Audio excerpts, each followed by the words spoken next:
Bismillahirrahmanirrahim. Assalamualaikum warahmatullahi wabarakatuh.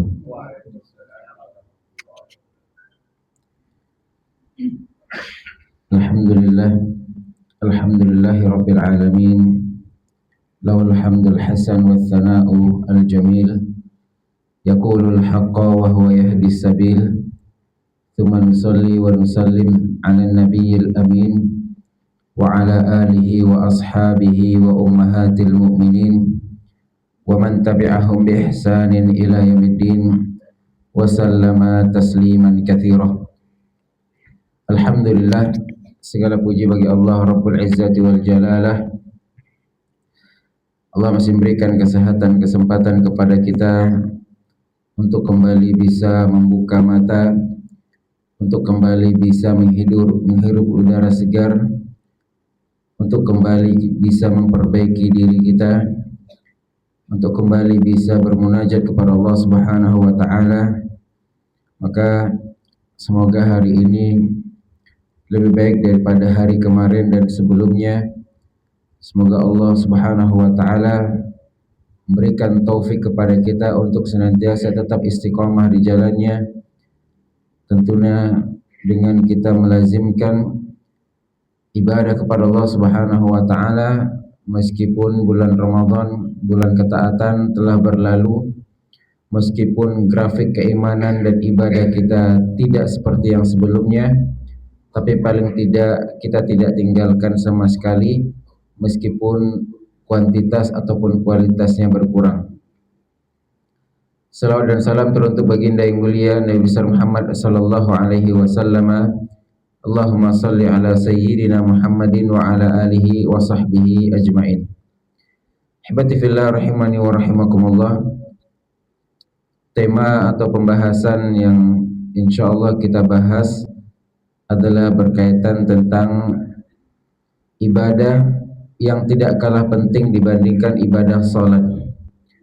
Ibadah yang tidak kalah penting dibandingkan kurban, dibandingkan sedekah, dibandingkan puasa haji, ataupun ibadah-ibadah zahir yang lainnya.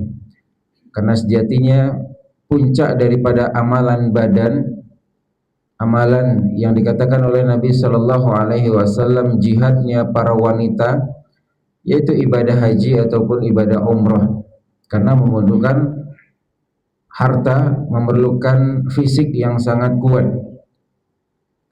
Akan tapi ada di tempat yang lain ibadah yang itu adalah puncak daripada segala ibadah, yaitu adalah a'mal al-qulub, amalan hati. Banyak dari kita alhamdulillah di antara taufik dari Allah Subhanahu wa taala kita belajar dan kita lihat papan pengumuman ada beberapa asatidzah kita yang mengajarkan ilmu-ilmu yang sangat luar biasa dan itu sangat penting bagi kita.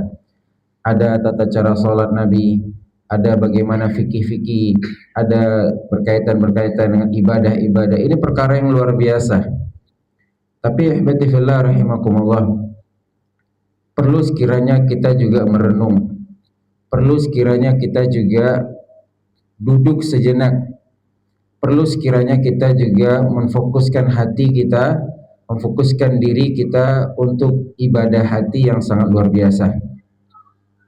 Karena sejatinya ibadah badan, ibadah fisik itu tergantung daripada ibadah hati.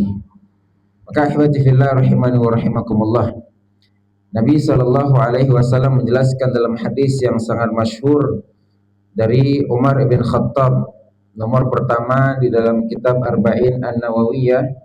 Nabi sallallahu alaihi wasallam mengatakan innamal a'malu binniyat. Ketahuilah segala amalan itu tergantung daripada niatnya. Wa innama likulli imri'in ma nawa, dan seseorang akan mendapatkan apa yang dia niatkan.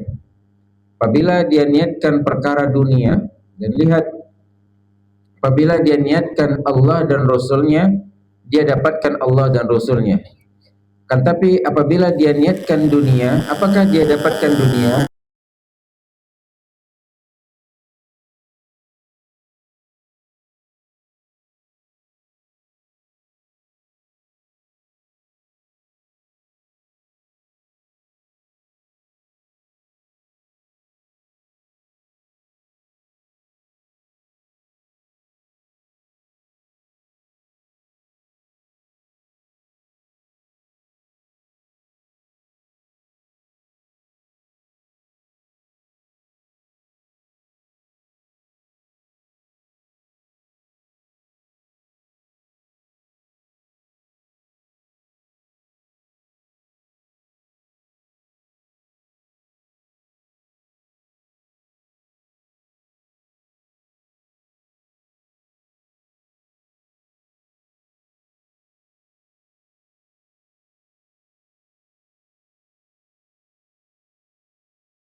saja, maka tidak ada artinya. Karena sejatinya manusia sangat mudah lupa dengan kebaikan hambanya. Sebenarnya manusia mudah lupa dengan kebaikan manusia yang lain. Dan orang ini telah mendapatkan gelar itu, faqad qil, dan sungguh engkau telah mendapatkan gelar tersebut. Maka orang ini termasuk yang pertama dicampakkan ke dalam api neraka. Yang ketiga, mujahid, orang-orang yang berjuang di jalan Allah Subhanahu wa taala. Apa motivasinya? Dia mengatakan, agar saya menegakkan agama Allah, agar saya bisa memerangi orang-orang kafir dan seterusnya. Maka gelar itu pun juga dia telah dapatkan. Tidak mudah mengangkat senjata berperang. Dibutuhkan fisik yang kuat, dibutuhkan keberanian, dibutuhkan mental dan seterusnya. Ternyata kita korbankan harta, dan jihad itu membutuhkan harta. Boleh dicek, Pak. Ayat-ayat jihad di dalam Al-Quran, atau kebanyakan ayat-ayat jihad itu wajahidu fi sabilillahi bi amwalikum wa anfusikum, diawali dengan harta. Termasuk tadi kurban itu jihad dengan harta. Termasuk membangun masjid, jihad dengan harta. Termasuk kita donasi dan seterusnya, itu jihad dengan harta. Dan rata-rata jihad itu sebelum jihad dengan badan, awali jihad dengan harta. Karena tidak semua bisa berangkat jihad dengan badan. Jangan sampai kita berangkat jihad, nanti sampai di medan perang kita yang justru malah merepotkan orang-orang. Justru malah karena ulah kita ketahuan, karena ulah kita memperhambat gerakan kaum muslimin. Tapi cukup dengan harta kita berjihad. Kan tapi dia sedekahkan, kan tapi dia berangkat berjihad agar dikatakan pemberani, agar dikatakan hebat, dan subhanallah, faqad qil, gelar itu telah dia dapatkan. Hibati fillah rahimakumullah. Ini diantara potret kecil ibadah hati, akan tapi memiliki dampak yang sangat besar. Di dalam sholat, alhamdulillah, sholat ibadah yang sangat luar biasa. Nabi SAW menjelaskan, awwalu ma yuhasabu bihil abdu yawmal qiyamah salat.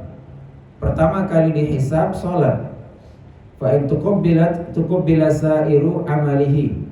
Salatnya lulus, salatnya berhasil, salatnya bagus, udah yang lain itu pasti akan diterima.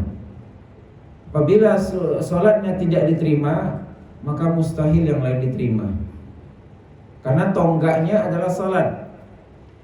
Faman aqamaha faqad aqamad din. Yang menegakkan salat, dia menegakkan agamanya. Wa man hadamaha faqad hadamad din. Yang tidak tegakkan salat, maka dia bukan tidak tegakkan agama, tapi dialah yang menghancurkan agamanya sendiri. Maka la hadza fil Islam liman taraka salat. Perkataan Umar ataupun yang lainnya, tidak ada bagian dari Islam bagi orang yang tidak salat. Artinya bukan muslim kalau dia tidak menegakkan salat. Kita belajar kaifiyatus shalah, bagaimana tata cara salat Nabi SAW, bagaimana bacaan Qur'annya, bagaimana rukuknya, bagaimana sujudnya. Ini perkara yang sangat penting. Karena bisa saja seseorang salat tapi tidak diterima salatnya, dan Nabi SAW sudah sampaikan itu. Ada orang salat selama arba'ina sanatan, 40 tahun, lam tuqbal minhu shalah. Tidak ada satupun sholat yang diterima. Artinya orang ini sholat, bukan tidak sholat. Orang ini ke masjid, ini luar biasa ibadahnya. Apa faktornya? Yutimmu ruku'ahu wa la yutimmu sujudah. Rukuknya benar, pas mau sujud salah sujudnya. Sujudnya benar, ketika mau rukuk salah rukuknya. Atau ketika dia rukuknya, sujudnya benar, tapi bacaan Al-Fatihahnya fatal kesalahannya. Al-Fatihah fatal kesalahan, tidak sah sholat. Dan itu berlangsung puluhan tahun. Tidak ada satupun sholatnya yang diterima oleh Allah Subhanahu wa ta'ala. Akan tapi ahibati fillah rahimakumullah, apakah ketika kita belajar kaifiyatus shalah, kita sempurnakan rukuknya, kita sempurnakan sujudnya, pasti diterima Allah? Juga tidak ternyata. Apa faktor yang lain? Nabi SAW katakan, Bisa saja orang keluar dari sholatnya, tidak ada yang dia dapatkan kecuali ada yang hanya 80%, ada yang 50%, ada yang mungkin kurang dari setengah, atau bahkan ada yang tidak dapat sama sekali. Padahal sholatnya sudah sesuai dengan sunnah Nabi SAW, sudah sangat cocok dengan apa yang dipraktekkan Nabi SAW. Mungkin dia telah khatamkan kitabnya Syalbani, sifat sholat Nabi, atau sifat sholat Nabi karangan para ulama yang lain. Sifat kaifiyatus shalah itu bukan hanya Syekh Muhammad Nasiruddin Al-Albani yang buat. Banyak para ulama, bahkan imam-imam mazhab semuanya tentu punya kaifiyat salat. Jadi mohon maaf, jangan sampai kita kerdilkan dalam artian kalau tidak sesuai dengan sifat salat Nabi yang ditulis oleh Syekh Muhammad Nasiruddin Al-Albani berarti dia mengingkari Nabi. Tidak. Tentu semua para ulama empat mazhab mereka punya tata cara sifat salat Nabi tersendiri menurut mazhab atau keyakinan atau dalil-dalil yang mereka miliki. Jadi jangan sampai perbedaan mazhab ini, perbedaan sifat salat ini menyebabkan kita bertikai atau menyebabkan kita menganggap orang itu tidak sunnah. Ya, seperti misalnya kita turunnya itu dengan tangan, maka barang siapa yang turun sujudnya dengan kaki berarti tidak sesuai sunnah. Barang siapa yang misalnya menjaharkan bismillah tidak sesuai dengan sunnah, walaupun di kitab tersebut tidak dijaharkan bismillah berdasarkan dalil-dalil, atau dia tidak bersedekap, dan Syekh Albani mengatakan bid'ah bersedekap setelah ruku'. Tapi kita lihat masyayikh Saudi dan para ulama kita disunnahkan bersedekap setelah ruku'. Jadi perbedaan seperti ini namanya perbedaan, ini teknis namanya. Berdasarkan hadis Nabi SAW, "Shallu kama ra'aitumuni usolli." Salatlah sebagaimana kalian melihat aku salat, dalam bentuk tata caranya. Dan ini perkara teknis dan ini perlu kita pelajari. Tapi jangan sampai kita jadikan itu sebagai kita bertikai. Tapi ya ahbati fillah rahimakumullah, tidak ada hal yang kita bertikai dalamnya. Apa itu? Khusyuk dalam sholat. Jadi orang tadi kenapa dia tidak mendapatkan pahala sempurna dalam sholatnya, padahal imamnya sama, safnya sama, masjidnya sama, tata cara sholat, sifat sholat nabinya sama misalnya.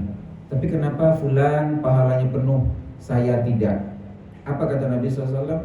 Karena tidak khusyuk. Karena ruhnya sholat itu khusyuk. Jujur Pak, kita lebih fokus merapatkan kaki atau mendengarkan bacaan imam. Banyak kita fokus hanya ngurusin kaki. Iya, kita disunahkan untuk merapatkan dan menutup celah. Ya, walaupun terjadi perbedaan, apa maksud merapatkan saf?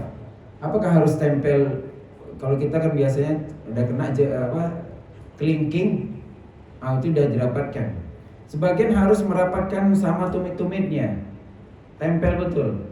Sebagian mengatakan bahunya sudah kena, sudah, walaupun kaki tidak kena. Karena apa gunanya kaki kena, bahu tidak kena? Akan jadi segitiga jadi Pak. Ya Pak ya, bayangkan kakinya rapat, kakinya melebar, tapi bahunya jauh, juga tidak dikatakan merapatkan. Jadi ini jadi perbedaan yang sangat panjang. Namun yang tidak ada perbedaan di dalamnya adalah khusyuk dalam sholat. Bahkan para ulama mengatakan khusyuk itu atau ibadah yang wajib itu wajib dikerjakan.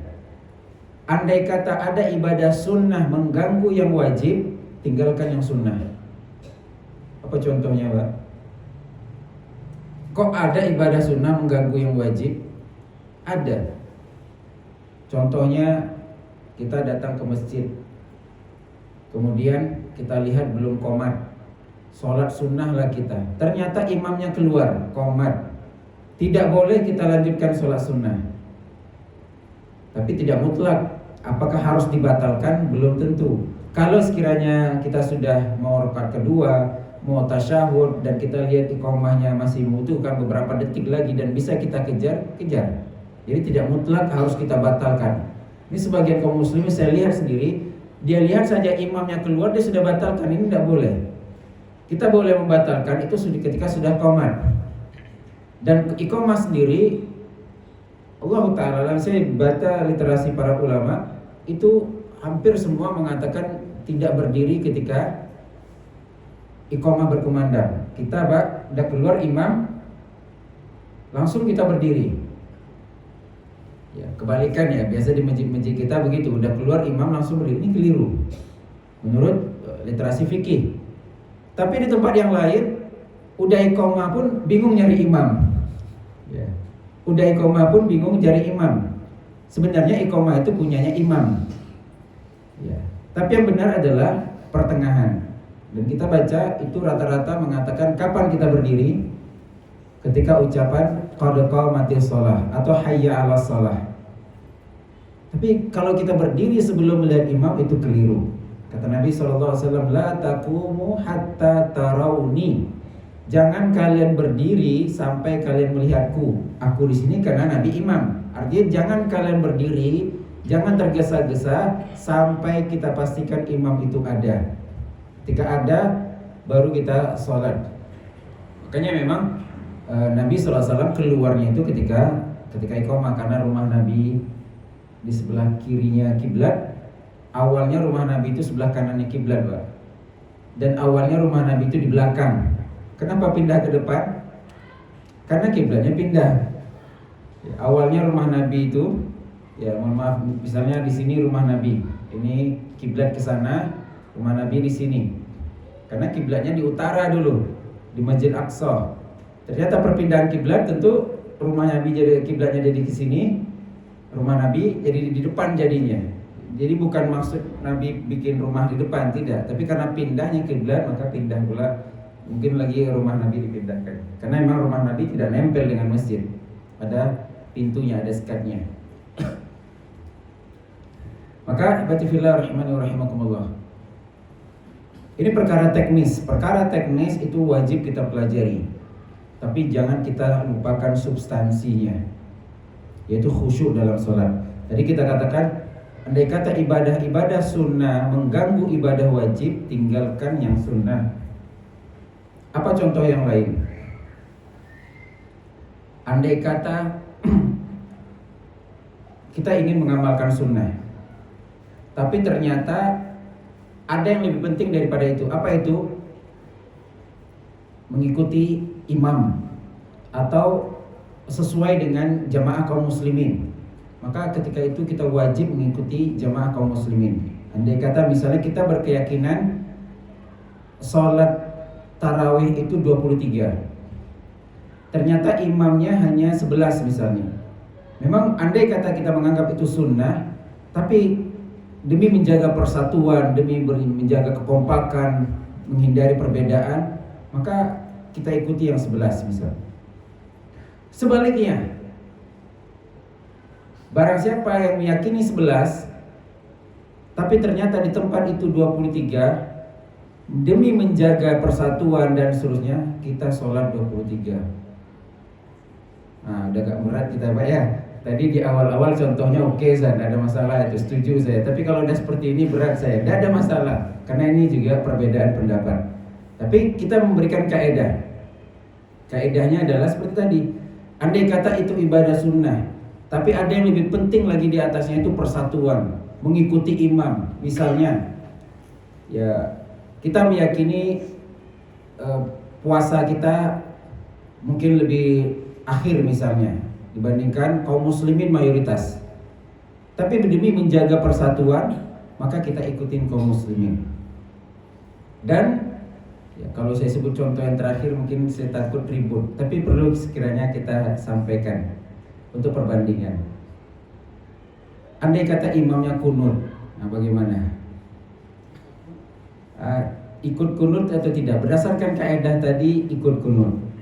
Misalnya di tempat yang mengatakan kunut itu sunnah, tapi kita meyakini kunut itu tidak sunnah, tapi tidak bid'ah. Kalau kita meyakini bid'ah, selesai. Tidak boleh kita ikuti. Kalau kita ikuti, kita melakukan bid'ah. Tapi kita katakan kunut itu tidak sunnah. Ya, jadi Pak, tidak semua tidak sunnah itu bid'ah. Ini bukan mata uang yang harus ada kedua sisinya. Ini sunnah lawannya bid'ah, ini bid'ah lawannya sunnah. Itu tidak mesti.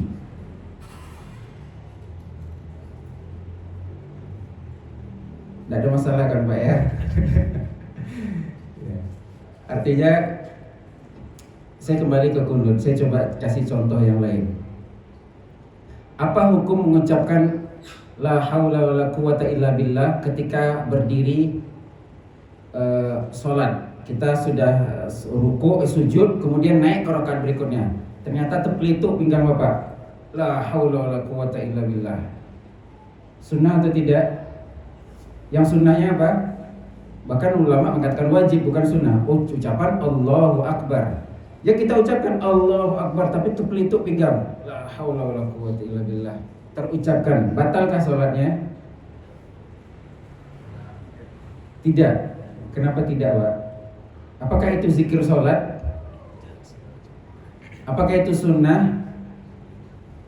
Tidak. Apakah kebalikan? Apakah itu bid'ah? Juga tidak. Tapi ini refleks atau kaget kita. Bunyi petasan, la astagfirullah atau la haula Allahu Akbar dalam sholat, kaget misalnya. Maka tidak semua yang tidak sunnah itu otomatis bid'ah. Jadi ini juga perlu kita pahami. Maka kembali ke kunut tadi. Ada 3 pendapat berkenaan tentang kunut subuh. Pertama, pendapat Abu Hanifah yang mengatakan bid'ah. Berdasarkan riwayat dari tabi'in yang dia bertanya kepada ayahnya tentang kunut subuh, ayah bunai muhdats. Ayahnya mengatakan yang dia hadir sholat bersama para sahabat, dia mengatakan itu bid'ah. Imam Malik mengatakan tidak bid'ah, tidak sunnah. Imam Syafi'i mengatakan sunnah berdasarkan hadis Nabi SAW. Qanata Rasulullah SAW al-fajr hatta faraqad dunya. Nabi SAW kunut di dalam setiap subuhnya sampai meninggal. Dan ini hadis dipegang oleh Imam Syafi'i, mazhab Syafi'i, dan dipakai. Imam Ahmad mengatakan tidak sunnah dan tidak bid'ah juga bersama dengan Imam Malik. Tetapi ketika beliau berimam dengan mazhabnya Syafi'i, maka beliau ikut kunut bersama bermadzhab Syafi'i. Apa yang menjadi masalah di sini? Di antara yang menyebabkan terjadi perbedaan pendapat adalah kesahihan hadis. Dan di hadis kunut subuh ini, para ulama mengatakan hadisnya tidak sah karena di dalamnya terdapat rawi. Jadi hadis itu tidak sah itu karena 2 faktor, Pak. Hanya 2 faktor. Pertama karena matannya, isi teksnya. Kedua karena, mohon maaf, bukan karena matannya, tapi karena iskot. Karena satu di antara 2 faktor. Pertama karena orang yang meriwayatkan. Kedua karena jalurnya. Kalau jalurnya itu mudah dideteksi. Kita lihat fulan tinggal di mana, dia tinggal di Pekanbaru. Dia meriwayatkan hadis dari ustadz yang dari Jakarta. Kapan dia jumpa sama ustadz itu? Tidak pernah jumpa, terputus. Ini jelas karena ada biografinya. Atau fulan meriwayatkan dari ustadz A. Fulan saja lahir tahun 92, meninggal tahun 94. Sementara yang meriwayatkan itu tahun 2000-an. Artinya ustadznya sudah meninggal, dia belum lahir. Kemudian dia katakan saya meriwayatkan dari ustadz fulan. Ini terputus, jelas. Nah, yang jadi masalah kalau kredibilitas seseorang itu menilainya agak susah. Misalnya, ini saya diundang. Menurut panitia, tidak apa-apa ustadz itu dipakai lagi. Tapi walaupun pembahasannya agak aneh-aneh, itu bagus untuk membawa cakrawala kita agak berbeda sedikit, diterima misalnya. Tapi bagi yang lain, syubhat itu isinya itu jangan dipakai lagi. Terjadi perbedaan. Ustadz ini atau syekh ini, guru ini hafalannya kuat, yang lain mengatakan hafalannya lemah. Tapi standar kuat dan lemah itu juga belum duduk. Misalnya bagi saya dia biasa saja, tapi bagi yang lain dia luar biasa. Nah, menentukan ini juga butuh ilmu.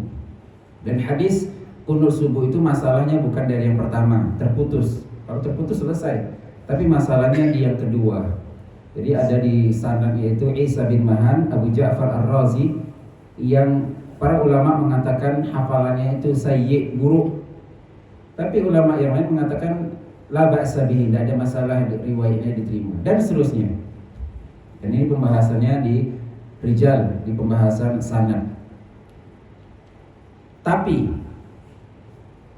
Hukum mengikuti imam, apa hukumnya? Wajib. Ada perbedaan? Tidak ada. Kunut ada perbedaan tadi? Ada.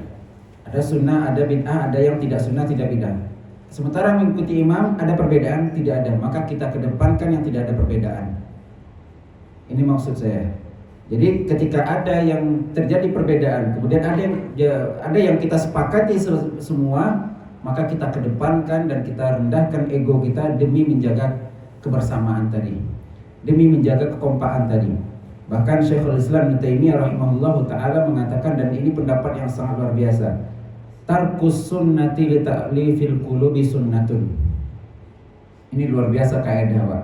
Andai kata kita ingin mengamalkan sunnah, tapi mengamalkan sunnah tersebut berdampak kepada masyarakat, dampaknya negatif, maka meninggalkannya termasuk sunnah. Kita ingin di sini pakai sutroh. Biasa kan ada masjid-masjid itu ada sutroh-sutroh kayunya. Di sini, Pak, kalau sutrohnya hilang, itu berjalan atau tidak, Pak? Atau hukum sutroh lah dulu. Hukum sutroh di sini apa pendapat kita, Pak? Wajib kah, sunnah kah? Wajib. Nah, ternyata sutroh kita hilang. Misalnya bapak itu sutroh kita, ternyata bapak itu berangkat dia. Sikap kita sebagai orang sholat, jalankah atau tetap berada di sana? Tetap. Atau ada pendapat yang jalan? Iya, memang ada pendapat seperti itu. Ada pendapat yang mengatakan kita berusaha mencari sutroh berdasarkan hadis Nabi SAW. Ada yang mengatakan maksud hadis ini, ini kaidah kedua, Pak. Tadi kita katakan kenapa ulama berbeda pendapat? Karena kesahihan hadis. Kesahihan hadis kita pecah lagi. Nah, hadis ini sahih, hadis tentang sutroh sahih, tapi memahami hadis ini terjadi perbedaan. Jadi latar belakang saya fikih, Pak. Latar belakang saya kuliah saya fikih. Jadi memang kami membahas tentang perbedaan pendapat para ulama dari segi 4 mazhab, dan kita merujuk apa dalil masing-masing mazhab.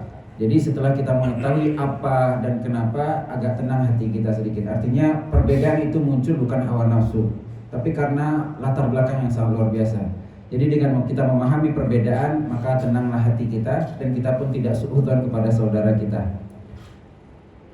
Maka ya, berkenaan tentang sutroh tadi, ya, ada pendapat yang mengatakan tetap kita maju, tetap kita. Nah, andai kata di tempat tersebut sutroh itu tidak pernah orang dengar pembahasan sutroh, apa sutroh itu, kemudian kita mengamalkan yang sunnahnya maju tadi, akan menimbulkan konflik. Misalnya, wah Pak, kok sholat atau jalan ini, kok aneh dia. Pasti orang menganggap seperti itu. Maka jalan kita tidak dianjurkan kalau kita menganggap jalan untuk mencari sutroh sunnah. Tapi ketika kita mengamalkan sunnah menimbulkan konflik, tinggalkan. Tidak, Ustaz, saya ingin syiarkan, kapan lagi manusia tahu? Jawaban kita, kalau manusia tidak tahu tidak dosa. Kalau itu apa tadi? Sunnah. Bahkan yang wajib saja ditinggalkan. Nabi SAW berkata kepada ibunda kita Aisyah, laula anna qaumuki hadithu ahdin bil jahiliyah. Wahai Aisyah, kalaulah sekiranya kaummu tidak baru masuk Islam, artinya mereka ini baru masuk Islam. Kalau sekiranya Islam mereka sudah lama, pasti akan aku pugar Ka'bah itu. Karena Ka'bah yang dibuat sama orang Quraisy sekarang itu tidak sesuai dengan yang dibuat Nabi Ibrahim. Jadi Ka'bah yang dibuat Nabi Ibrahim itu persegi panjang, pintunya 2, pintu yang sekarang sama pintu yang sebelahnya. Hijr Ismail tuh masuk di Ka'bah. Cuman karena kurangnya dana, jadi Hijr Ismail itu keluar. Makanya orang yang tawaf di Hijr Ismail, tawafnya tidak sah. Karena yang sholat di dalam Hijr Ismail itu sholat di dalam Ka'bah. Kenapa mereka kurang dana? Apakah Abu Sufyan tidak ada duit? Orang kaya. Tapi memang mereka sepakat, kita tidak boleh bangun Ka'bah kecuali dari harta yang halal. Itu yang tidak ada. Duit banyak, tapi harta yang halal itu tidak ada. Subhanallah, saya baca sirah ini tidak masuk akal sama saya. Sebanyak itu saudagar yang mereka kalau musim panas itu, musim dingin mereka ke Syam, musim panas mereka ke Yaman, apa tidak ada duit? Ternyata ini penyebabnya. Kalau dicari harta yang halal itu memang tidak ada. Maka Nabi ingin pugar lagi karena sudah ada duit dan segala macam. Tapi ternyata kalau saya bongkar ini akan menimbulkan konflik. Karena orang Quraisy tetap menganggap Ka'bah itu sakral. Mereka tetap tawaf, walaupun tawafnya tetap menyembah Tuhan-Tuhan yang lain. Ya, mereka mengatakan labbaik Allahumma labbaik, tapi ada syariknya. Saya menyembah Allah juga, tapi menyembah patung juga. Tidak, Nabi SAW melakukan. Ada yang lain, Pak? Nabi ingin lakukan, tapi Nabi memperhatikan kondisi. Tidak, Nabi tidak lakukan. Ada contoh lain, Pak? Sholat Isya. Ingat, Pak ya? Sholat Isya itu inginnya lama-lama Nabi. Ya, sini kajian sampai jam berapa, Ustaz? Kajian maghrib itu? Isya. Isya itu selesai. Kadang Ustaznya lanjut enggak? Lanjut sampai jam berapa? Ustaz itu kalau enggak stop enggak akan berhenti dia tuh. Jam 8 dia. Nabi pengen seperti itu. Tapi kan kita tengok kondisi jemaah. Apa tuh misalnya dia mampir sampai sini kok enggak sholat lah orang. Misalnya ada Gojek kah atau ada apa. Otomatis dia azan, dia berhenti. Nabi SAW laula an asyqa ala ummati, kalau telah tidak memberatkan umatku, kata Nabi SAW, la akhartul isya, aku ingin tunda sholat isya itu agak malam sedikit. Tapi sahabat apalagi kota Madinah itu mereka rata-rata petani. Petani itu ya letih, capek, ngantuk, besoknya mau berangkat kerja lagi. Maka Nabi tidak lakukan, padahal Nabi ingin. Ini yang mungkin perlu kita perhatikan, menimbang, memikirkan perasaan, dan ini masuk dalam a'mal qulub. Apalagi yang lain? Siwak. Laula an asyqa ala ummati la amartuhum bis-siwaki inda kulli shalah. Laula an asyqa ala ummati la amartum bis-siwak inda kulli wudu. Kalaulah tidak memberatkan, misalnya bisa ya sunnah siwak atau wajib siwak bisa, karena ini fase tasyri', fase syariat itu masih turun. Tapi Nabi berpikir kalau diwajibkan mampu enggak kita nih? Kayaknya enggak mampu. Nabi ingin kita itu bersiwak setiap sholat. Cuman ada yang bawa siwak. Orang Arab saja belum tentu semuanya pegang siwak. Karena memang berat, kadang lupa kunci motor dari mana, apalagi siwak. Pentinglah kunci motor lagi. Ya. Saya lebaran kemarin, Pak, pulang sholat Id, berangkat ke rumah orang tua, tengah jalan hilang kunci kiles saya itu, kunci yang remote hilang, nggak tahu, hilang semangat lebaran nih, hari pertama lebaran. Kunci itu, apalagi hanya sekedar mau siwak lah, kan tidak semua kita bawa itu. Kalau kunci kan selalu kita bawa kemana-mana. Berat ternyata memang. Kalau tidak memberatkan, aku akan perintahkan mereka bersiwak untuk setiap kali berwudu. Tapi itu tidak dilakukan. Bahkan ibadah sholat tarawih, Nabi SAW sholat tarawih bersama para sahabat itu hanya 3 malam. Malam pertama sholat rame, malam kedua tambah rame karena sudah viral. Woi, sholat sama Nabi seru. Malam ketiga tambah rame, malam keempat kecewa karena Nabi tidak keluar. Apa latar belakang Nabi SAW tidak keluar? Apa kata Nabi? Khasyitu an yufradu alaikum, saya takut diwajibkan atas kalian, dan itu tidak akan mampu. Karena dulu ya Pak, sholat malam itu wajib. Dan Nabi SAW tidak pernah meninggalkan sholat malam, baik di Ramadan ataupun di luar Ramadan. Ini diantara contoh-contoh a'malul qulub. Perlunya kita menimbang, perlunya kita menenggang, perlunya kita mikirkan perasaan orang.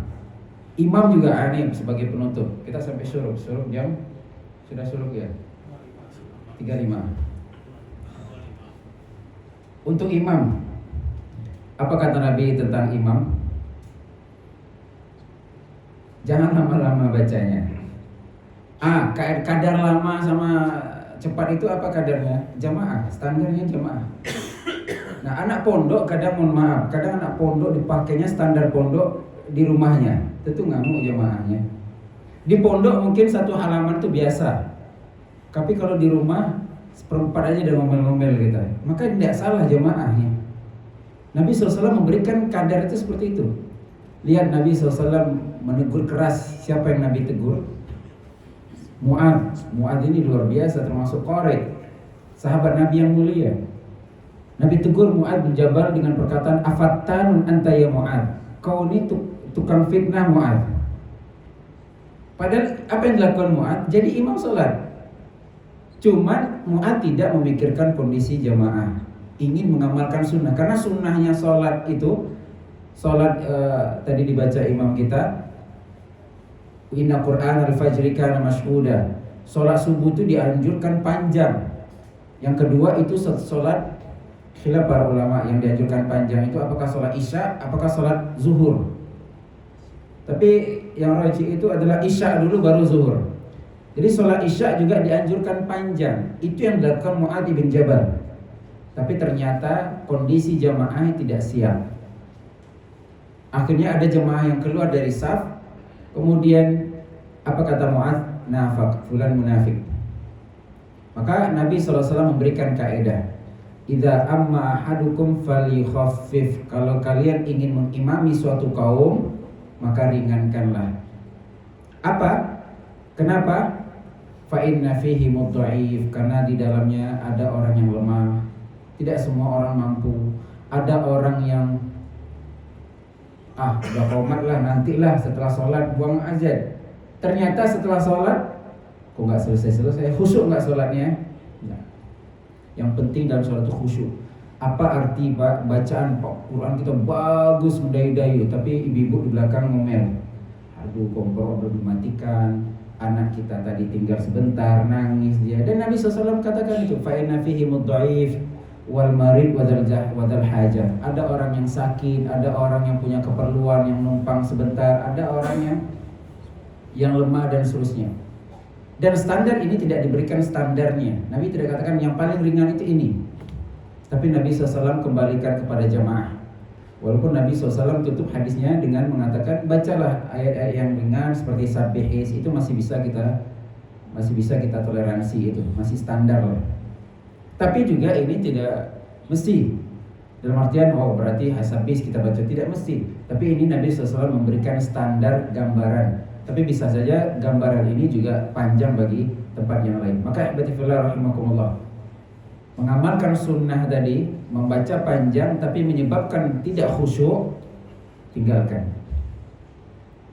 Ini adalah cuplikan daripada a'malul qulub, pentingnya kita menimbang-nimbang. Sebagian kita ibadillah, saya sudah berdakwah, saya sudah sampaikan, balighu anni walau ayat. Ternyata cara menyampaikan kita tidak pelajari. Cara menyampaikan itu tidak kita pelajari. Kemudian yang kedua, setelah kita menyampaikan, kita lepas tangan. Tegurlah anakmu itu, tegurlah istrimu. Enggak, saya sudah sampaikan, terserah dia lagi. Tidak seperti itu yang dilakukan Nabi SAW. Bisa saja Nabi ketika berdakwah dengan orang Quraisy, saya sudah sampaikan, ya sudah. Tapi tidak dilakukan Nabi SAW. Nabi sabar sampai 13 tahun. Menerima gangguan, didakwahkan lagi, terima gangguan, didakwahkan lagi. Tidak seperti sebagian kita, saya sudah sampaikan kemudian kita tinggalkan. Memang melepas tanggung jawab, tapi bukan dakwah namanya. Juga kita memikirkan kata Allah Subhanahu wa taala, ud'u ila sabili rabbika bil hikmah wal mau'izatil hasanah wajadilhum billati hiya ahsan. Metode-metode ini juga kadang tidak kita pahami. Allah Ta'ala alam, ini sebagai gambaran singkat muqaddimah kita. Karena pembahasan kita insya Allah pembahasan tentang tazkiyatu an-nafs, bagaimana hati kita bisa bersih, bagaimana hati kita juga sesuai dengan ibadah kita. Jangan sampai ibadah kita saja secara zahir yang baik, tapi hati kita penuh dengan kebusukan. Kita membaca Al-Quran dengan bacaan yang tepat, kemudian kita mendengar saudara kita dengan bacaan yang tidak benar, timbul rasa sombong, timbul rasa angkuh, timbul percuma jenggot panjang bacaan seperti itu, merendahkan orang lain, ujub dan yang lain. Ini lebih penting daripada bacaan Quran kita. Quran bukan sekedar bacaan. Memang Allah perintahkan faqra'u ma tayassara minal Quran, utlu ma uhiya ilaik. Tapi lihat, Allah menghukum Allah memberikan peringatan kepada orang yang tidak memahami Al-Quran, dan pemahaman itu dengan hati. Wahum qulubun, kata Allah, la yafqahuna biha. Mereka punya hati tapi mereka tidak memahami. Apa kata Allah? Afala yatadabbaruna Al-Quran. Kenapa mereka tidak tadabbur Al-Quran? Kenapa mereka hanya fokus dengan hurufnya saja? Kenapa mereka pergi kemana-mana untuk kajian tahsin saja? Betul, itu penting sekali. Tapi ketika kajian tafsir kemana kita? Kajian tafsir kemana kita? Ada tafsir sini? Alhamdulillah. Usahakan tafsirnya lebih ramai daripada tahsin. Tahsin ada juga? Ada belum? Hah? Ya. Jadi jangan sampai tahsin lebih ramai daripada tafsir. Andai kata kita mohon maaf, dot kita kurang benar, tapi tetaplah dot bukan dal, tetap sah sholatnya insya Allah. Andai kata roh kita tuh tidak paham, kita roh tebal, roh tipis, tapi tetap R dia, tidak berdosa insya Allah. Tapi kalau sekiranya maknanya keliru, tidak memahami makna, kita lihat orang-orang Khawarij itu bukan tidak bagus baca Al-Qurannya, Pak. Mereka berdalil dengan Al-Quran tapi tidak paham, tidak tepat dalilnya. Ya. Atau sebagian kita juga berdalil dengan Al-Quran. Waja'alna min baini aydihim saddan wa min khalfihim saddan faghshaynahum fahum la yubsirun. Itu kita baca ketika mau ditilang misalnya. Itu penamaan dan penempatan yang kurang tepat juga. Ya, itu yang lebih penting daripada sekedar bacaan Al-Quran. Bukan berarti tidak boleh tahsin, Pak, ya, ini jangan salah paham. Tapi itu teknis. Dan kita katakan tadi teknis itu penting, tapi perlu yang lebih penting daripada itu adalah ibadah hatinya, yaitu tadabburnya, khusyuknya, dan yang lainnya. Allah Ta'ala alam. Silakan kita buka tanya jawab. Sampai jam berapa ya? Sudah selesai berarti. Ya, silakan jika ada pertanyaan, 1-2 pertanyaan. Barakallahu fikum. Silakan, Mbak. Assalamualaikum. Masalah syariat dan fikih ini, ketika terjadi persoalan terhadap suatu amalan, mana yang harus didahului? Apakah syariat atau fikih? Dan menurut penjelasan Ustaz tadi, kita harus mengutamakan persatuan daripada sunnah. Apakah itu tidak terbalik, Ustaz? Terima kasih, Ustaz. Nah, barakallahu fikum. Perbedaan syariat dengan fikih. Syariat itu umum, Mbak. Tauhid itu syariat, Al-Quran itu syariat, sholat itu syariat, teknis itu syariat. Syariat itu adalah ketentuan Allah Subhanahu wa Ta'ala, itu namanya syariat. Semua syariat. Fikih itu bagian kecilnya, bagian teknisnya itu fikih. Ada lagi bagian hati, itu masalah tauhid, masalah tazkiyatun nafs, itu juga masuk dalam koridor syariat. Mana yang perlu kita kedepankan? Semuanya kita jalan berbarengan. Orang yang sholat tidak sesuai dengan sunnah Nabi, keliru. Orang yang sesuai sunnah Nabi tidak ikhlas, juga keliru. Maka ikhlas itu anggaplah ibadah hatinya. Memang ibadah hati. Dan mengikuti Nabi ini teknisnya. Dan semuanya harus berbarengan. Jadi syariat dengan fikih itu semua berbarengan. Kemudian yang kedua apa tadi? Ketika persatuan bertentangan dengan sunnah. Sunnah di sini bukan sunnah Nabi dalam artian metode, tapi sunnah saya maksud itu sunnah dari segi fikih. Yang dilakukan berpahala, ditinggalkan tidak mengapa. Jadi sunnah itu, mohon maaf juga, kadang kita betul mengamalkan sunnah, tapi sunnah di sini perlu kita dudukkan dulu apa maksud sunnah. Karena setiap disiplin ilmu ada pemahaman sunnahnya. Menurut orang akidah, sunnah itu adalah lawan daripada bid'ah misalnya. Ahlus sunnati wal jamaah lawan ahlul bid'ati wal dhalalah. Ini ahlus sunnah itu firqah-firqah yang sesat, Syiah, Mu'tazilah, Khawarij. Menurut orang fikih, sunnah ini lawan dari makruh. Makruh itu dilakukan tidak mengapa, ditinggalkan berpahala. Kalau sunnah dilakukan berpahala, ditinggalkan tidak mengapa. Sunnah menurut orang hadis, semua ucapan Nabi, perbuatan Nabi, sifat-sifat Nabi, fisik Nabi dikatakan sunnah. Maka sunnah yang saya maksud tadi adalah sunnah dari segi fikih. Kalau kita tinggalkan tidak berdosa, karena tidak mungkin kita katakan perkara yang wajib kita tinggalkan demi persatuan, jelas. Misalnya ada apa contohnya ya? Ada rapatkah atau apa gitu. Ternyata sholat orang. Nah ini demi rapat kita tidak sholat, ini keliru. Ya. Maka ya sudah, kita break dulu rapat kita sholat dulu. Bukan seperti itu maksud saya. Tapi ibadah-ibadah sunnah seperti tadi contohnya sutro, contohnya tadi siwa, contohnya tadi memanjangkan bacaan Al-Quran, itu maksud saya. Allah Ta'ala.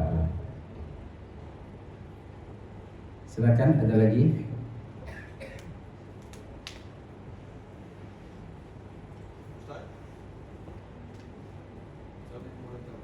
Assalamualaikum warahmatullahi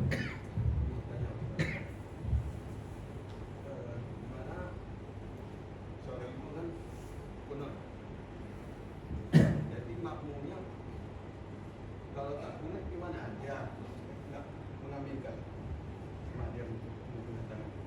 Diperbolehkan, karena itu juga pendapat para ulama. Ada dua pendapat yang mengatakan bid'ah. Andai kata dia mengatakan bid'ah, tentu tidak boleh dia kunut. Tapi kalau sekiranya dia mengatakan boleh kunut, boleh tidak, maka dia boleh pilih. Maka dia boleh kunut, boleh tidak. Maka saya punya kaidah, dan ini kaidah dijelaskan oleh Syekhul Islam Taimiyah rahimahullah ta'ala. Mengikuti imam itu dalam perkara zahir, perkara yang semua orang tahu. Tapi tidak wajib mengikuti imam dalam perkara semua orang tidak tahu. Nah ini kaidah Pak. Apa maksudnya? Imam takbir, kita tahu Pak, tahu, wajib kita ikuti. Tapi sekiranya imam takbir untuk melakukan yang sunnah, apa contohnya imam takbir melakukan yang sunnah? Sujud sajadah, sunnah. Tapi ternyata bapak tidak mau ikut, sunnah, tidak sah sholatnya. Karena imamnya memerintahkan kita sujud. Saya tidak ikut lah, tidak boleh. Semua orang tahu. Tapi kalau imamnya tadi Pak imamnya duduknya iftirash atau tawarruk? Tahu? Tahu Bapak tadi? Imamnya iftirash atau tawarruk? Tidak tahu. Wajib kita ikuti? Tidak wajib. Imamnya tadi sedekapnya di dada kah atau di pusat kah atau di mana? Tidak tahu kita. Imamnya tadi turunnya kaki dulu, tangan dulu. Tidak tahu. Tidak wajib kita ikut. Tapi kalau imam memberikan aba-aba, maka berdasarkan kaidah ini termasuk kunut itu aba-aba. Maka diketahui oleh semua jemaah kita ikuti. Ini pendapat Syekhul Islam Taimiyah, dan pendapat ini juga disetujui oleh Syekh bin Baz. Syekh Shalih Al-Utsaimin mengatakan apabila kita bermakmum dengan imam yang kunut, maka kita ikut kunut dan yu'amin dan mengaminkan. Tapi berdasarkan pendapat yang lain mengatakan tidak kunut, atau dia mengatakan kunut itu boleh, kunut boleh tidak, maka tidak ada masalah. Maka andai kata kita berada di suatu tempat yang andai kata kita tidak kunut menimbulkan konflik, kita ikut kunut. Tapi kalau sekiranya di tempat tersebut orangnya toleransi, kita alhamdulillah di Pekanbaru ini kita toleransinya luar biasa Pak. Kita mau kunut mau tidak, termasuk di masjid saya itu bebas mau kunut mau tidak jemaahnya, dan tidak ada yang ribut. Imamnya juga kadang tukar-tukar imamnya, ada imamnya kunut dan nanti alhamdulillah kita adem.